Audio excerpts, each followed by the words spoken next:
Tsunami ദുരന്തവേളയിൽ രക്ഷാമാർഗങ്ങളുടെ അഭാവമായിരുന്നു മരണനിരക്ക് കൂടാൻ മറ്റൊരു കാരണം. കുതിച്ചുയർന്നെത്തിയ കൂറ്റൻ തിരമാലകൾക്ക് തടയിടാൻ മാർഗങ്ങളില്ലാതായതും സർവനാശത്തിന് കാരണമായി. ഇനിയൊരു ദുരന്തമുണ്ടായാൽ ഈ വെല്ലുവിളികൾ പ്രതിബന്ധമാകാതിരിക്കാനും വഴിയൊരുക്കി അമൃതസേതുവിന്റെ കഥ അങ്ങനെയാണ്. അറബിക്കടലിനും ടി.എസ് കനാലിനുമിടയിലുള്ള ആലപ്പാടിന് ഒരു ദുരന്തമുണ്ടായാൽ രക്ഷപ്പെടുക അതിദുഷ്കരമായിരുന്നു. ദുരന്തവേളയിൽ അടിയന്തര സഹായങ്ങൾ ഇവിടേക്ക് എത്തിക്കുക എന്നതും പ്രയാസകരമായി. സുനാമിയിലും രക്ഷാപ്രവർത്തനത്തിന് ഇതുതന്നെയായിരുന്നു പ്രതിസന്ധി. ഇത് മുൻകൂട്ടി കണ്ട അമ്മ പലതവണ ഇവിടെ ഒരു പാലം വേണമെന്ന ആവശ്യം സർക്കാരുകൾക്ക് മുന്നിൽ അവതരിപ്പിച്ചിരുന്നു. എന്നാൽ സാങ്കേതികതയിലൂന്നി അനുമതി നീണ്ടു.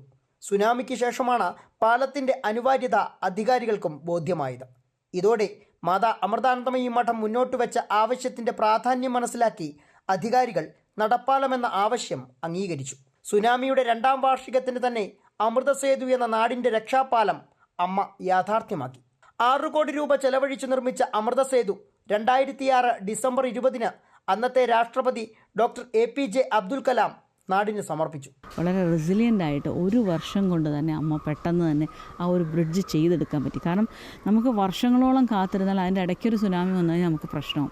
ഇത് വളരെ പെട്ടെന്ന് തന്നെ അമ്മ അതിനുള്ള പ്ലാൻ എടുത്ത് അതിനുള്ള എൻജിനീയേഴ്സുമായിട്ട് രാവും പകലും ഇരുന്ന് അതിനെന്തെല്ലാം വേണം, എങ്ങനെ പ്രായമുള്ളവർക്ക് പോകണമെങ്കിൽ എങ്ങനെ വേണം, അല്ലാത്തവർക്ക് എങ്ങനെ വേണം എന്നുള്ള രീതിയിൽ നോക്കി ഒരു വർഷം കൊണ്ടാണ് അമ്മ വളരെ പെട്ടെന്ന് തന്നെ ഈ സുനാമിയുടെ ഈ ഒരു പാലം നിർമ്മിച്ച. കടൽഭിത്തിയും പുലിമുട്ടുകളും കടന്നെത്തുന്ന ശക്തൻ തിരമാലകളെ തടയാൻ പ്രകൃതിയുടെ തന്നെ രക്ഷാകവചമാണ് ആവശ്യമെന്ന് അമ്മ സമൂഹത്തെ ബോധ്യപ്പെടുത്തി.